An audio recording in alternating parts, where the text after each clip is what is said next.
untungnya ini tidak merusak tulang kaki saya. Kalau tulang kaki saya rusak, mungkin saya tidak bisa jalan normal lagi. Dan terus terang kita awalnya juga tidak yakin kalau misalnya kita bisa menjatuhkan Soeharto saat itu. Presiden Jokowi bahkan mendukung calon yang kita anggap melakukan pelanggaran HAM ketika 98. Nah ini yang jujur sih kita kecewa banget gitu dengan kejadian ini.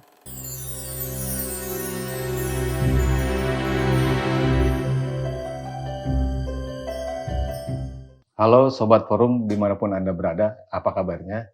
Semoga kita masih diberikan kesehatan jiwa, akal pikiran kita dalam menjalani aktivitas kita sehari-hari. Kembali di program Menolak Lupa, Forum Keadilan TV, kita akan selalu membahas perjalanan bangsa ini, khususnya dalam proses demokrasi, yang di dalamnya terdapat perjuangan kawan-kawan aktivis mahasiswa, khususnya di era reformasi, aktivis 98. Nah, hari-hari ini Indonesia terus melangkahkan kakinya, melakukan pembangunan berbagai sektor, infrastruktur, dan lain-lain. Namun dalam perjalanannya, apakah sudah dalam koridor yang benar? Karena sampai dengan saat ini, banyak dari elemen bangsa yang menyoal dan mengkritik soal kekuasaan yang cenderung mencederai demokrasi. Atau saat ini kawan-kawan mahasiswa menyebutnya sebagai cawe-cawe kekuasaan dalam demokrasi. Nah, masih hangat dalam ingatan kita bahwa perjalanan reformasi yang diperjuangkan oleh kawan-kawan aktivis 98 itu penuh dengan pengorbanan, air mata, bahkan nyawa sekalipun. Untuk membahas lebih dalam mengenai hal ini, saya sudah bersama seorang aktivis 98, yaitu Ignatius Indro. Halo Mas Indro, apa kabar? Baik Bung, kabar baik. Sehat ya? Sehat. Apakah sehatnya Bung itu seiring dengan demokrasi di Indonesia saat ini? Iya, enggak juga. Enggak juga. Kenapa enggak sehatnya? Iya, di sini banyak terjadi pelanggaran yang kita lihat ya, bahwa adanya nepotisme yang sebenarnya salah satu yang kita tolak keras pada tahun 98, ternyata kan sekarang dilakukan gitu ya. Dilakukan oleh kekuasaan? Oleh kekuasaan, bahkan di New York Times sendiri kan nyebutnya Nepo Baby ya. Nepo Baby, oke. Ya. Nah ini yang tentunya membuat kita sedih dan kecewa tentunya. Waktu itu Mas Indro ini kuliah di Atma Atmajaya. Jaya. Artinya kan tahun berapa Mas? Saya kuliah 94. 94. Dan 98 ya otomatis menjadi aktivis. Kita memilih aktivis, menjadi aktivis ini kan karena kita menolak apa yang dilakukan oleh rezim Orde Baru saat itu kan. Salah satunya KKN yang begitu kuat, lalu ada pelanggaran HAM di sana gitu ya. Makanya kita memberanikan diri menjadi aktivis, memilih menjadi aktivis, dan akhirnya kita terjun secara langsung untuk menjadi seorang aktivis. Turun ke jalan. Masuk Atmajaya itu 94. Kira-kira muncul benih-benih apa atau sikap kritis dari Mas Indro itu kapan? Saya melihat ada kejadian yang tentunya membuat saya akhirnya memilih menjadi aktivis, yaitu 27 Juli 96 ya. 96 kita melihat ada ketidakadilan di situ, lalu juga bagaimana perilaku rezim Orde Baru saat itu mempermainkan pilihan dari rakyat yang ketika itu memilih Bu Megawati sebagai ketua PDI saat itu. Nah, ini belum perjuangan waktu itu. Belum perjuangan. Nah, itu yang membuat saya akhirnya mulai 96 itu sudah berpikir mau nggak mau kita sebagai mahasiswa ini harus bergerak.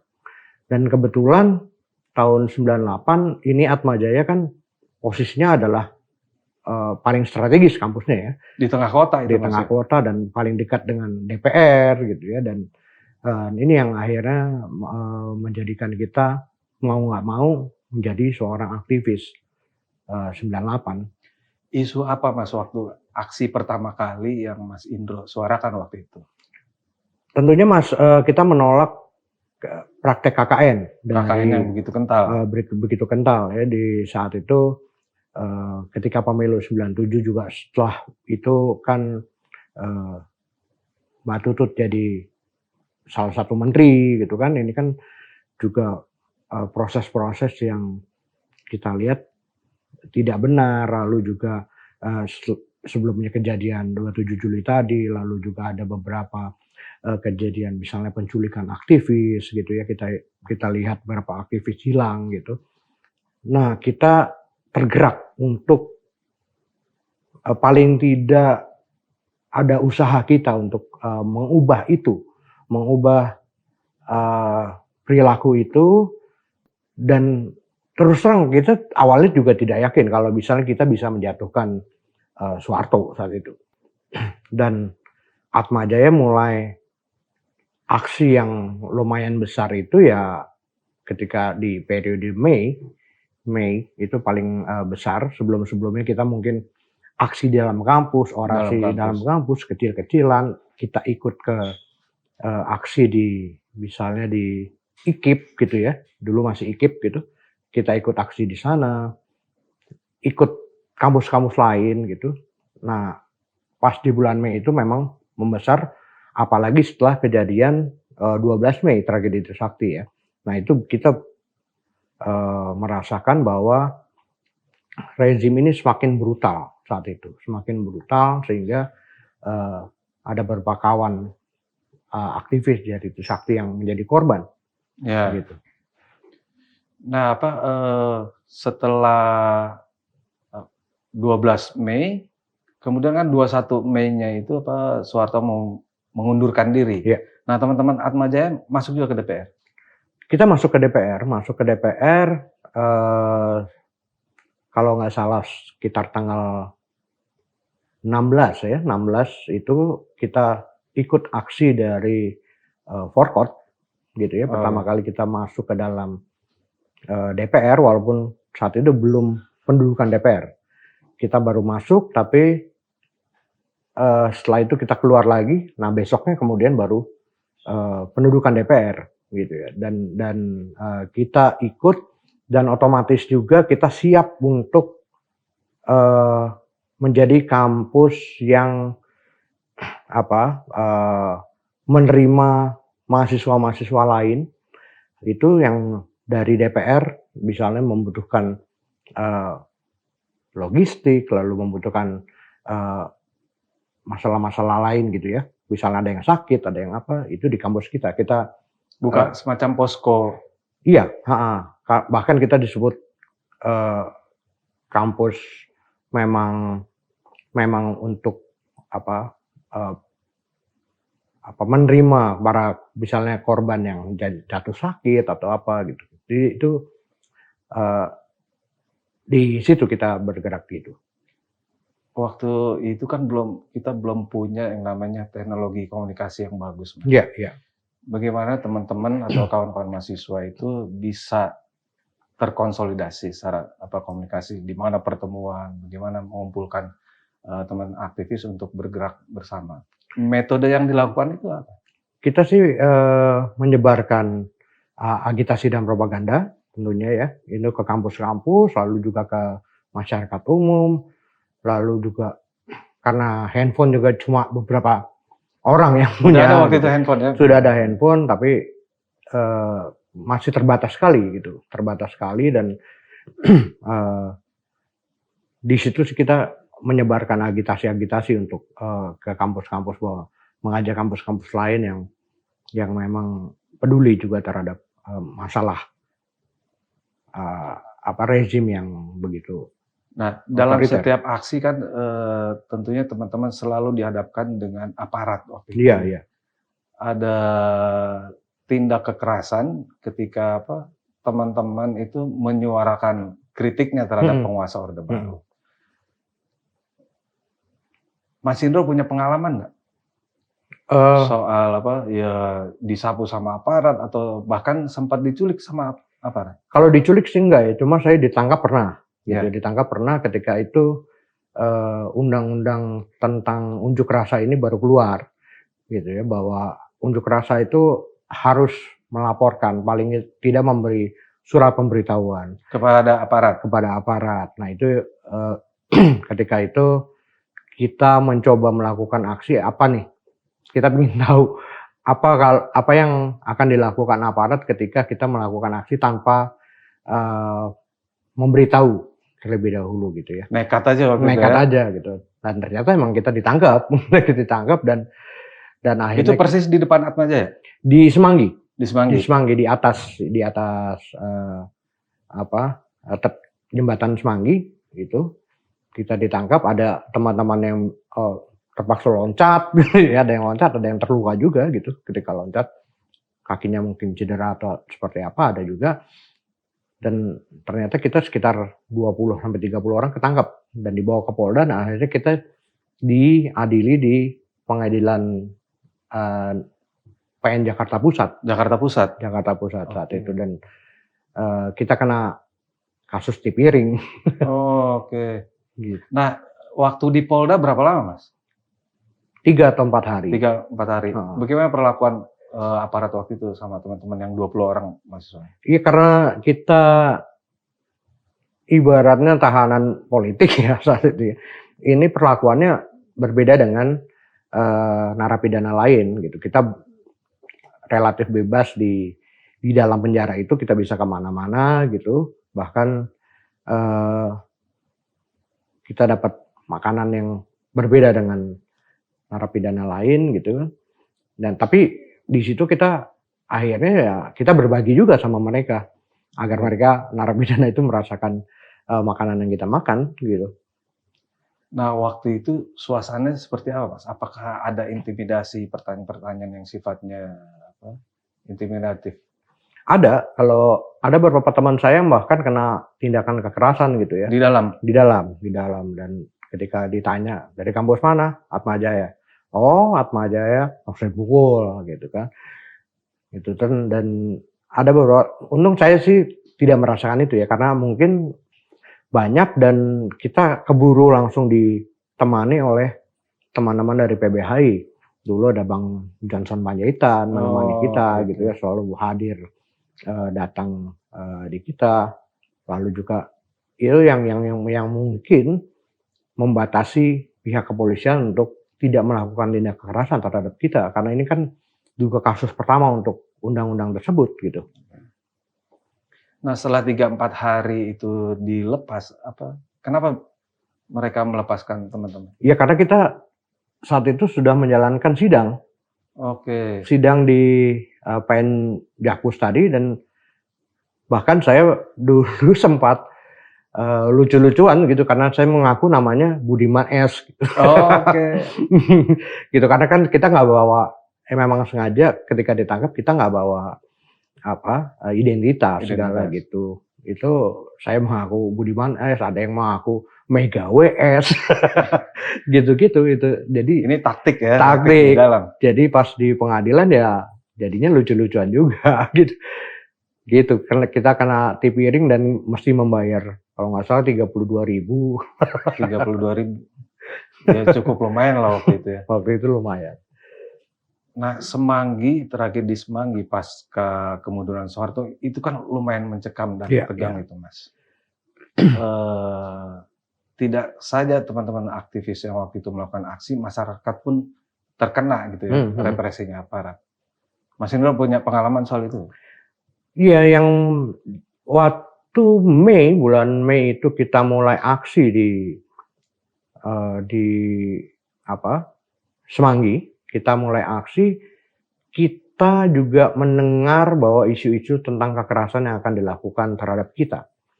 Itu ya, isu-isu bahkan di situ sempat ada tank Scorpio gitu ya, yang ngesot-ngesot di depan Atma Jaya. Mondar-mandir di jalur protokol. Iya, dan di situ beruntung kita ada beberapa marinir yang datang, akhirnya tank itu pergi gitu ya. Dan kita juga nggak yakin bahwa Soeharto mau turun saat itu. Tapi ya memang saat itu sangat mengerikan karena isu-isunya antara mereka akan membantai kita, menculik kita atau seperti apa kita nggak tahu juga gitu. Nah pas Semanggi itu kan sebenarnya sudah berganti rezim ya.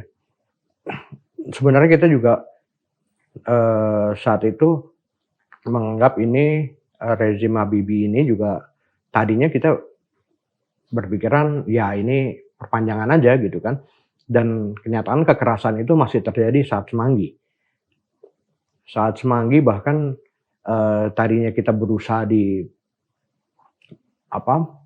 pertemukan dengan ataupun melawan Pam Swakarsa saat itu gitu ya, sipil lawan sipil gitu. Akhirnya tapi ketika Semanggi itu pukul 3 setelah teman-teman muslim itu setelah melakukan sholat gaib ternyata ada penembakan. Sholat gaib di depan Atmajaya, persis. Di depan Atmajaya. Karena kita pingin ke DPR, kita sudah di blokade dan akhirnya water cannon sudah mulai muncul gitu ya, udah keluar, lalu terjadi penembakan gitu dan saya pun bergerak lari melalui Rumah Sakit Jakarta saat itu. Pas tragedi di belakang iya, kampus. Kita muter masuk Atmajaya lewat rumah sakit itu gitu ya. Masuk Atmajaya dan kita itu sudah gas air mata di mana-mana dan kita mendengar ada teman-teman yang meninggal gitu di situ dan benar saja ketika saya ke Hall B itu sudah ada beberapa korban di dalam kampus. Di dalam kampus dan teman saya Wawan juga salah satu menjadi korban meninggal gitu ya. Wawan itu sebelumnya nginep di Atmajaya bersama saya dan satu ruangan gitu dan ternyata pas tanggal 13 November itu ya kejadian itu gitu dan akhirnya kita mendengar ada beberapa teman yang meninggal dari kampus-kampus lain juga gitu dan ya itu yang kita alami dan kita conference pers, kita mengumpulkan proyektil yang ada di kampus tersebut di Atmajaya, kita tunjukkan juga ke media gitu bahwa senjata tajam yang digunakan. Nah ini yang terjadi pas tragedi Semanggi. Oke Mas, kita tahan dulu sampai situ, kita lanjut di segmen berikut. Sobat Forum, kita akan lanjutkan kisah Mas Indro tentang represi aparat di era Orde Baru.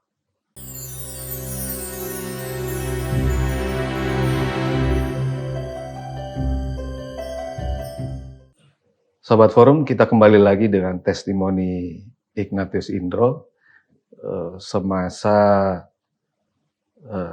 tragedi Semanggi yang banyak sekali korban kawan-kawan mahasiswa di situ, termasuk mungkin Mas Indro juga Mas ya? Iya.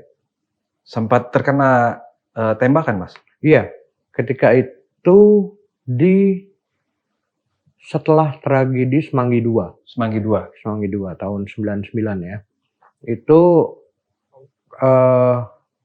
kalau saya tidak salah itu memang kejadiannya pas Mega gagal jadi presiden gitu dan itu kita melihat memang membantulah masyarakat yang memang menginginkan saat itu PDI Perjuangan kan pemenang pemilu ya, tapi kenapa diperlakukan tidak adil di MPR saat itu.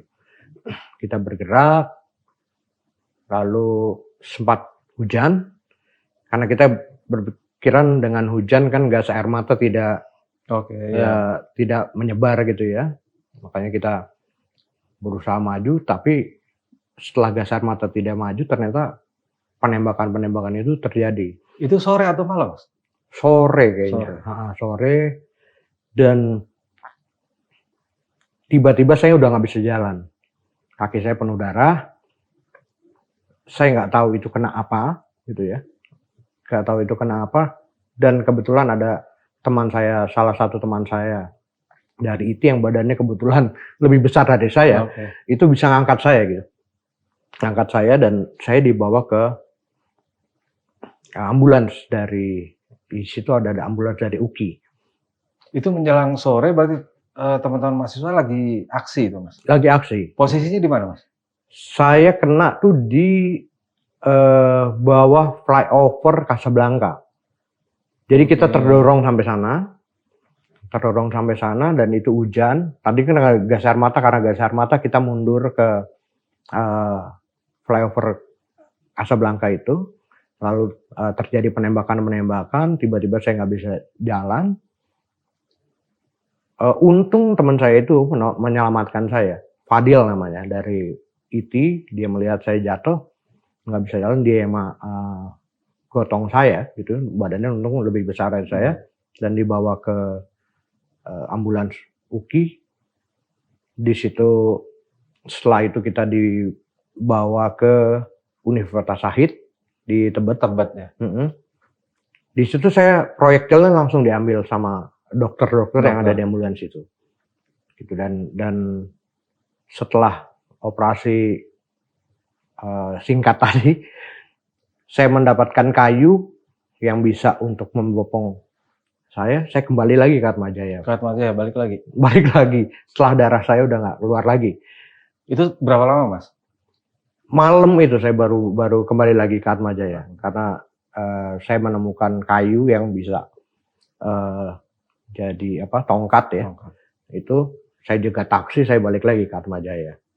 Dan di situ di Atmajaya masih banyak teman-teman ternyata. Banyak teman-teman, dan besoknya ternyata kita diusir dari Atmajaya. Dari dalam kampus? Dari dalam kampus. Diusir sama aparat, bahkan sampai aparat masuk di setiap ruangan gitu dan mengusir kami. Dan akhirnya saya pulang. Dan setelah pulang ya saya sebulan nggak bisa jalan. Gitu. Dan saya dioperasi, pasang pen kaki saya. Itu pasang pen selama 3 bulan. Dan akhirnya baru setelah 3 bulan saya bisa ikut aksi lagi. Itu kena proyektilnya peluru tajam atau peluru karet, Mas? Nah, itu sebenarnya kan saya kurang taunya itu kena peluru tajam atau peluru apa, yang penting masuk, yang pasti masuk. Karena di situ pas di ambulans UKI tersebut mungkin dokter-dokter baru dan mereka yang panik. Mereka justru yang panik. Mereka justru ada proyektil. Mereka panik. Nah, itu saya pucat. Dokter aja panik, apalagi saya. Itu dalam ambulan berapa orang, Mas? Ada kawan-kawan lain selain Mas Indro? Enggak, cuma saya dan beberapa dokter muda tadi gitu, dan dokter muda ini yang panik membuat saya juga sendiri pucat gitu. Jadinya ya akhirnya ya itu, setelah saya pulang baru saya ke rumah sakit di dekat rumah untuk tindak lanjuti. Itu berapa jahitan, Mas? Sekitar 15. Panjang juga itu. Iya, panjang juga. Kata dokternya sih sebenarnya untungnya ini tidak merusak tulang kaki saya. Kalau tulang kaki saya rusak, mungkin saya tidak bisa jalan normal lagi. Nah, tadi Mas Indro sempat cerita ke teman-teman Atmajaya sempat mempublikasikan proyektil. Ya. Pasca penembakan Wawan. Nah, Wawan itu dulu semester berapa? Di angkatan 96. 96. Saya 94 gitu ya. Dan kita masih sehari sebelumnya sih masih bercanda, bahkan kita sempat ngunciin Wawan tuh di sebuah ruangan. Gak tahu siapa yang membukain dia, yang akhirnya dia jadi korban. Wawan. Selain kira-kira menurut pengamatan Mas Indro, berapa sebetulnya korban? Wah, banyak sekali, Mas. Yang luka tembak, kena gas air mata dan lain-lain. Iya, ketika Semanggi itu setahu kita banyak sekali, bahkan ada di Semanggi 2 pun yang tidak terekspos. Ini kita mengadvokasi juga. Salah satu korban kena mungkin peluru karet, tapi masuk di mata dan akhirnya meninggal.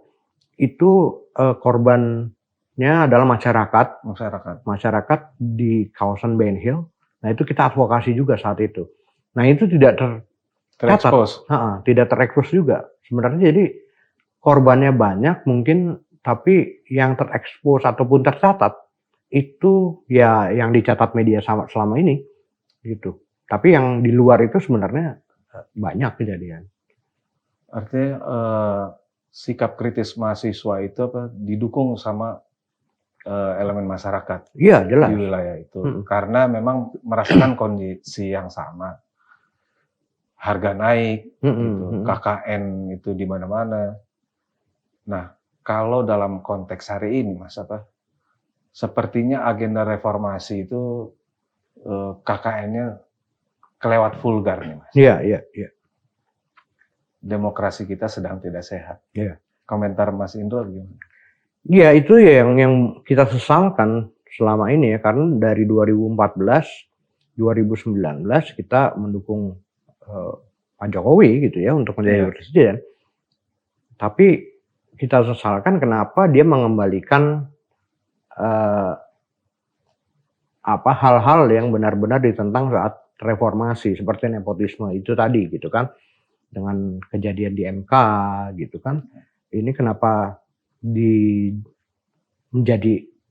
dijadikan oleh Pak Jokowi untuk mensukseskan anaknya gitu menjadi cawapres. Nah, itu yang kita sesalkan bahwa kita mendukung Pak Jokowi karena di 2014-2019 tentunya kita menolak Prabowo sebagai presiden gitu ya, karena Prabowo kita anggap sebagai salah satu tokoh yang melakukan pelanggaran HAM di era 98. Nah, itu yang kita tolak, bahkan sekarang dilakukan oleh Presiden Jokowi, bahkan mendukung calon yang kita anggap melakukan pelanggaran HAM ketika 98. Nah, ini yang jujur sih kita kecewa banget gitu dengan kejadian ini. Artinya suasana demokrasi kita hari ini cenderung mirip-mirip dengan Orde Baru. Iya. Nah, dalam konteks pemilih pemula, Mas, ini ada sekitar 52% itu pemilih kita adalah pemilih muda. Artinya di sana ada peluang dan kesempatan anak-anak muda ini untuk maju. Iya. Dalam jenjang karir apapun termasuk politik. Nah, ada masalah soal norma yang dilanggar atau katakanlah ini cawe-cawenya kekuasaan. Iya. Lewat MK dan lain-lain. Padahal di era Orde Baru Soeharto pun sebetulnya tidak berani gitu kan. Iya. Bahkan cuma sebatas menteri waktu itu Mbak Tutu. Menurut Mas Indro bagaimana? Ini kalau menurut anak muda ini saatnya nih untuk memimpin bangsa. Iya, tapi jangan kita tidak bukan anti dengan anak muda gitu ya. Kita berharap anak muda bisa melakukan sesuatu ke depannya, tapi bukan dengan cara-cara yang melanggar etika tentunya ya.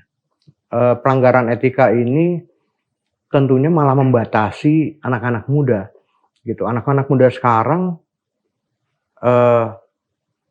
dibatasi dengan lo bukan anak siapa-siapa nih. Lo belum tentu bisa juga melakukan menjadi misalnya cawapres kalau bukan dia anak presiden gitu kan. Kalau bukan dia anak presiden. Bukan anak presiden. Nah, ini dengan cawe-cawe ini malah membatasi kinerja dari anak muda gitu. Dan itu yang sebenarnya kita tidak mau gitu ya. Kita mau memang anak muda yang memiliki prestasi, memiliki kemampuan, memiliki kredibilitas gitu ya, dan dengan tidak melanggar etika gitu, itu bisa maju sebagai apapun gitu, bisa aja sebagai wapres, bisa sebagai capres malah, gitu ya, tanpa melalui pelanggaran-pelanggaran etika yang dilakukan. Nah, itu yang kita mau sebenarnya. Nah, apakah misalnya ini kan lagi hangat soal dinasti politik? Iya. Apakah keputusan MK itu justru melegitimasi dinasti politik yang ada? Iya, jelas gitu. Keputusan MK ini kan menjadikan menjadikan alat yang digunakan oleh penguasa ini ingin berkuasa kembali melalui dinasti gitu. Nah, ini yang kita melihat ini suatu pelanggaran yang bertentangan dengan yang kita perjuangkan ketika 98 gitu. Mungkin ada teman-teman 98 yang mendukung hal itu gitu. Tapi kita yakin secara hati nurani pun mereka tidak mendukung itu sebenarnya. Apalagi mendukung Prabowo sebagai capres yang melakukan banyak sejarah-sejarah kelam gitu ya. 98 yang di sana mereka mungkin ini adalah cara mereka untuk mendapatkan ini politik buat mereka gitu. Kita tahu, tapi jangan pernah mengklaim bahwa korban ini akhirnya mendukung Prabowo gitu, karena kalau kita tahu bahwa ada aksi Kamisan yang sampai saat ini sudah dilakukan lebih dari 800 kali gitu. Ini para korban itu tetap berbicara yang sama bahwa ada pelanggaran HAM yang dilakukan oleh Prabowo, dan ini yang ditolak oleh mereka. Oke, Mas. Kita tunda sejenak, nanti kita lanjutkan di segmen berikutnya. Demikian Sobat Forum, kita akan lanjutkan di segmen berikutnya.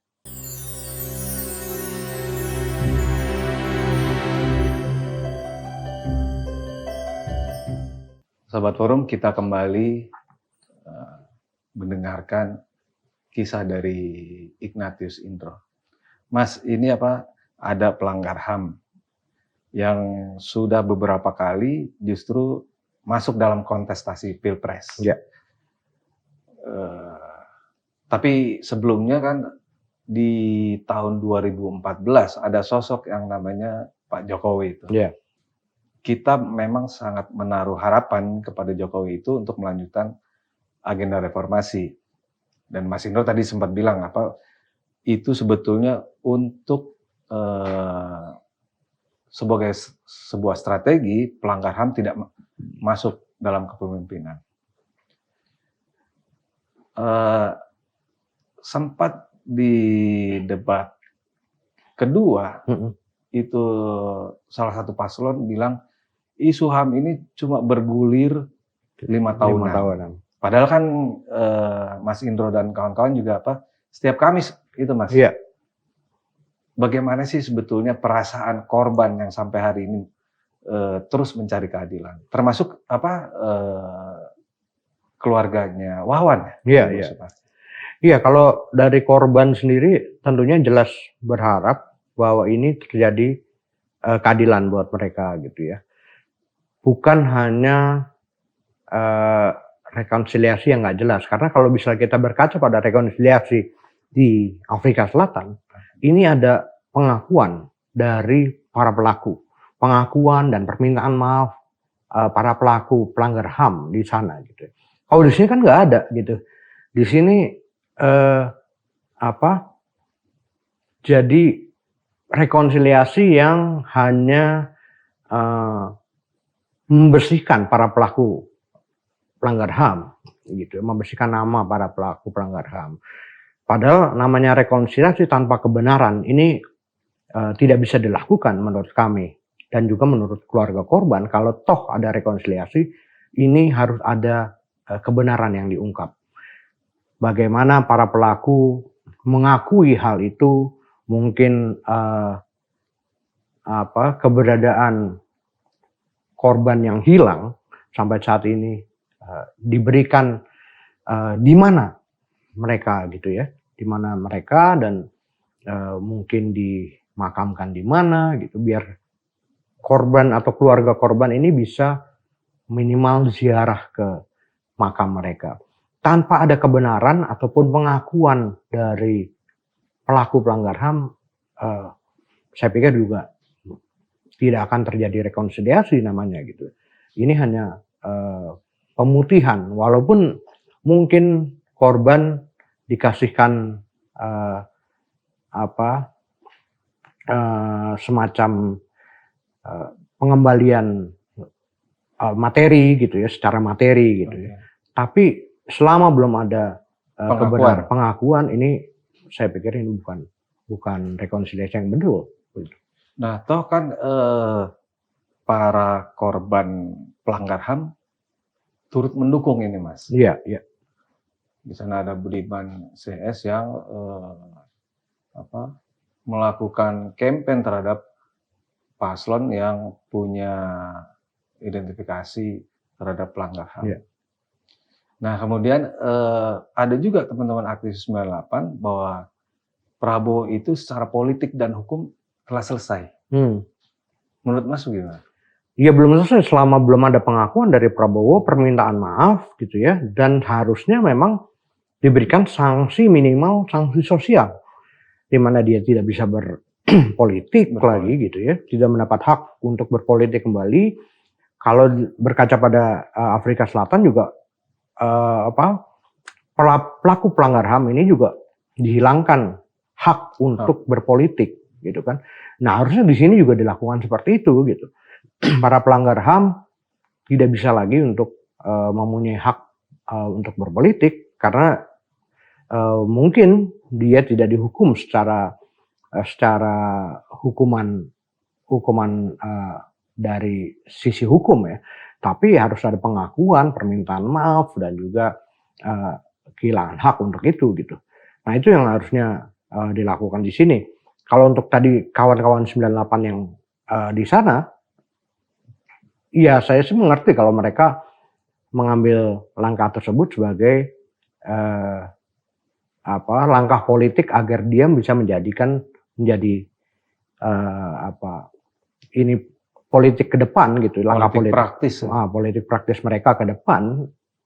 Tapi jangan lagi mengklaim masalah korban gitu, karena korban masih membutuhkan kebenaran itu gitu. Nah, kalau Mas Indro melihat kawan-kawan yang justru mendukung, ini pilihannya pilihan strategis, pragmatis atau apa, Mas? Ya lebih pragmatis lah. Pragmatis. Tapi menurut Mas Indro masih ada sebetulnya dalam hati mereka soal nurani yang cenderung agak berat sebetulnya untuk mendukung. Ya, saya yakin secara nurani ya, hati nurani mereka juga sebenarnya tidak mau untuk memilih Prabowo karena ada sejarah kelam tadi gitu kan. Ini pilihan mereka agar mereka bisa investasi jabatan politik ke depan. Gitu. Investasi jabatan politik ke depan. Iya, gitu. Entah jabatan politik ntar ke depan bisa sebagai menteri, bisa sebagai komisaris gitu. Ada juga yang sekarang masih jadi komisaris melanjutkan jabatan gitu kan. Ini untuk melanggengkan status nih. Betul. Tapi secara nurani saya yakin mereka juga berpikir bahwa memang Prabowo tidak layak untuk dipilih. Mas Indro kan aktif juga di PSTI itu, Mas. PSTI, Paguyuban Supporter Timnas Indonesia. Timnas. Beberapa informasi yang saya baca melalui berita-berita ada sepertinya kekuasaan melakukan intervensi juga di segala sektor. Iya. Termasuk olahraga. Iya. Termasuk menjadi ketua umum PSSI gitu sampai sekarang kan kita tahu bahwa Pak Erick Thohir ini kan juga Menteri BUMN gitu kan, Menteri BUMN yang mungkin memang ditugaskan mengawal PSSI gitu, karena PSSI sepak bola adalah olahraga yang paling digemari di Indonesia gitu kan, memiliki banyak penggemar gitu dan di situ ditempatkan Erick Thohir memang untuk mengawal, menjaga bahwa seolah-olah pemerintah ini mendukung kemajuan sepak bola, padahal enggak gitu. Kita tahu sendiri bahwa sampai saat ini masih sering terjadi kekacauan, misalnya keributan antar supporter di sepak bola, di Liga 1, Liga 2 gitu ya. Ini karena enggak dijalankan edukasi sama sekali gitu. Belum lagi masalah kanjuruhan gitu ya. Ini yang akhirnya PSSI pun ini melakukan dramatisasi yang begitu rupa seolah-olah mereka telah melakukan hal yang benar gitu ya, dengan dengan naturalisasi, dengan apa. Beberapa kali saya juga di medsos ini diserang buzzer-nya kok, Mas. Diserang buzzer-nya seolah-olah saya menolak naturalisasi. Padahal bukan itu yang kita mau gitu kan, bahwa pembangunan perubahan sistem dari sepak bola itu sendiri yang harusnya dilakukan, tapi sejauh ini nggak dilakukan oleh PSSI. Sebetulnya edukasi apa sebetulnya yang dibutuhkan oleh para supporter? Edukasi sehingga akar rumput, Mas, gitu ya. Kita tahu bahwa misalnya di fans misalnya The Jack sama Viking gitu ya, sama pendukung Persib gitu. Ini sudah begitu lama gitu ya. Tapi ini yang harusnya bisa diedukasi hingga ke akar rumput gitu. Kalau ini nggak cuma sekedar manggil pimpinan Jackmania, pimpinan Viking atau pimpinan Aremania, pimpinan bonek gitu. Cuma pimpinan-pimpinan selama ini dilakukan oleh pemerintah pengurus PSSI itu gitu. Manggil aja pimpinannya. Cuma kan ya akar rumput ini yang nggak jelas gitu. Kami sendiri dari PSTI memperjuangkan payung hukum untuk supporter gitu ya. Ini kita udah ketemu Menpora, kita ketemu dulu ketua umum PSSI masih Pak Iwan Bule gitu ya. Lalu sampai ketemu Komisi 10, ketemu Wakil Presiden itu untuk memperjuangkan itu. Dan kita juga di grassroots itu kita melakukan misalnya di Bogor kita bikin UMKM antara The Jackmania dan juga Viking. Akhirnya mereka karena ada UMKM ini mereka udah lupa tuh dengan rivalitas yang menuju kekerasan itu. Program? Iya, program UMKM gitu dan itu berhasil gitu menurut kami. Tapi kemarin terkendala COVID memang. Tapi di situ akhirnya mereka benar-benar rivalitas itu cuma sebagai lucu-lucuan, nggak menuju kekerasan. Nah itu yang sebenarnya harus dilakukan oleh PSSI. Pemerintah juga di payung hukum ini kita udah punya sih supporter undang-undang keolahragaan ini di dalamnya udah ada supporter, tapi nggak ada aturan turunan yang bisa memaksa stakeholder melakukan edukasi. Seluruh stakeholder harusnya bisa melakukan itu. Kami memiliki keterbatasan, ada keterbatasan dana, keterbatasan sumber daya gitu kan sebagai organisasi. Tapi kan kalau misalnya ada aturan-aturan ini maksa misalnya perusahaan-perusahaan yang selama ini ngambil keuntungan dari sepak bola melakukan edukasi juga melalui budaya-budaya. Misalnya apa yang bisa dilakukan kerjasama di Surabaya dan Malang gitu kan. Itu apa? Dipikirkan di situ, dilakukan. Nah ini yang bisa mencairkan rivalitas dengan yang penuh kekerasan tadi, Mas. Iya. Demokrasi kita diintervensi, sepak bola pun diintervensi. Iya. Apalagi Mas, lingkungan misalkan apa? Iya lingkungan kebetulan saya dulu sempat kerja di Green Radio. Green Radio. Itu khusus lingkungan? Media lingkungan. Itu dari zamannya Presiden SBY, itu sudah masalah food estate ini sebenarnya sudah menjadi masalah. 2009. Pokoknya sebelum 2014 lah. Gitu, masih 2011. Itu udah menjadi masalah sebenarnya. Karena penolakan dari teman-teman lingkungan ini udah melihat bahwa penggusuran hutan ini akan menjadi masalah baru gitu ya. Belum lagi banyaknya, kalau saat itu dulu dengan melihat nasib orang utan yang kehilangan rumah untuk misalnya penanaman sawit, lalu juga food estate yang beberapa gagal gitu. Termaksud mungkin yang dilakukan oleh Kementerian Pertahanan.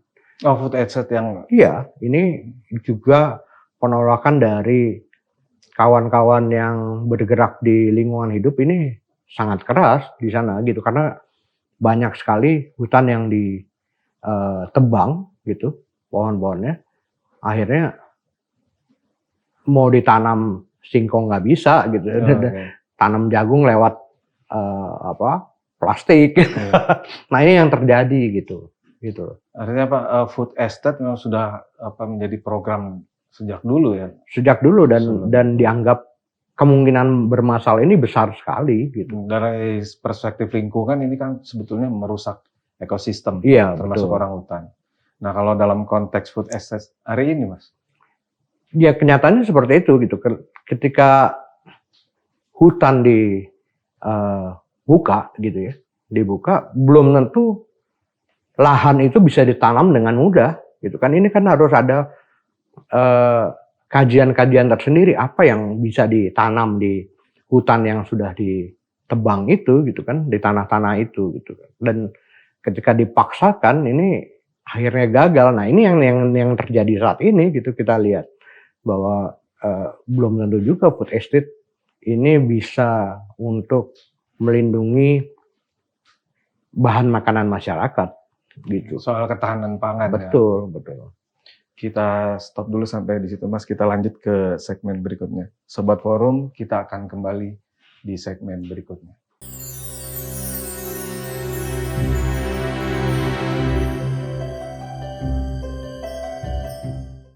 Sobat Forum, kita kembali bersama Ignatius Indro. Tadi sudah memaparkan bahwa sebetulnya semua sektor ini hampir diintervensi oleh kekuasaan, mulai dari demokrasi, lingkungan, bahkan olahraga kita.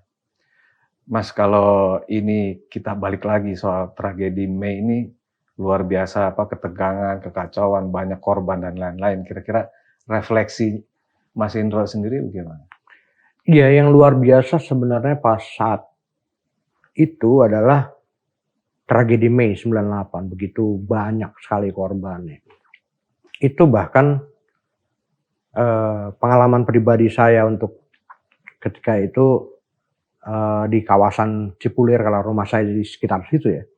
Saat itu pengalaman saya coba menghalau massa yang ingin menjarah, lalu massa yang ingin menguasai Cipulir gitu ya. Ini akhirnya memang gagal usaha saya gitu, karena pribadi saya cuma seorang gitu. Ini akhirnya saya tuangkan ketika saya ngeband. Oh, Mas Indro ngeband juga ya? Dulu ya, dulu ngeband dan menuangkan dalam sebuah lagu sebenarnya. Dan ini yang akhirnya saya ceritakan dalam lagu itu, gimana kemarahan orang saat itu dan akhirnya mereka malah terjebak melalui pembakaran dan akhirnya Korban massal itu. Korban massal gitu. Nah ini yang terjadi, bagaimana ketakutan orang di rumah saja takut gitu ya. Bahkan kita saat itu tanggal 13 dan 14 itu sampai di komplek-komplek itu melakukan penjagaan maksimal gitu ya, kita begadang-begadang. Nah itu kan karena ketakutan dari masyarakat. Nah ini yang sebenarnya kita harap walaupun Gen Z lalu milenial tidak merasakan ketakutan itu, janganlah sampai kita memilih pemimpin yang salah dan kemungkinan hal itu terjadi lagi gitu. Dan salah satunya adalah Prabowo yang kita lihat dia tidak peduli dengan berapa nyawa yang hilang gitu ya. Ini yang jangan sampai kita salah memilih pemimpin yang akhirnya bisa kejadian-kejadian seperti 98 yang mengerikan seperti itu terjadi lagi di kedepannya. Nah ini yang saya harap sih, untuk mungkin teman-teman Gen Z kan sekarang bisa mendapatkan informasi lebih banyak ya, lebih banyak dengan teknologi-teknologi yang sekarang sudah berkembang gitu. Buka internet, googling, apa sih yang terjadi di sebelum 98 gitu ya, sebelum 1998 gitu. Apa yang terjadi sebenarnya? Suasana seperti apa gitu. mungkin alasan dari Prabowo melakukan itu demi tugas negara. Kita bisa mengambil, ini kan Hitler pun membantai Yahudi saat itu. Ini merasa tugas negara juga, gitu kan?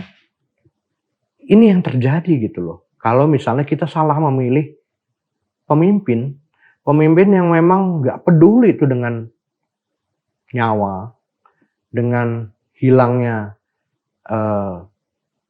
jatuhnya korban masyarakat. Yang penting apa? Ambisi kekuasaan tercapai. Iya, nah ini yang jangan sampai memilih itu gitu. Carilah informasi yang lebih banyak mengenai hal itu. Bandingkan juga misalnya dengan kekejaman Hitler gitu misalnya. Itu yang bisa terjadi kalau misalnya kita salah memilih pemimpin. Nah, sementara Gen Z ini sebagai cukup dominan di Pilpres ini, mereka juga beranggapan wah ini zamannya zaman kita nih, bukan zamannya Mas Indro gitu. Iya. Nah, akhirnya seberapa jauh mereka akan siap gitu kalau salah memilih. Ini menarik soal lagu, yel-yel dan lain-lain. Dalam setiap aksi mahasiswa tentu ada yel-yel atau nyanyian atau lagu itu untuk menyemangati gerakan setiap aksi-aksinya.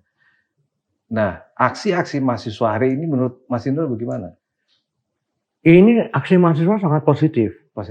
Bahwa kesadaran para mahasiswa sebenarnya mereka bukan yang tidak peduli juga dengan hal itu gitu ya. Dengan masalah penculikan, masalah dinasti politik gitu kan. Mereka peduli.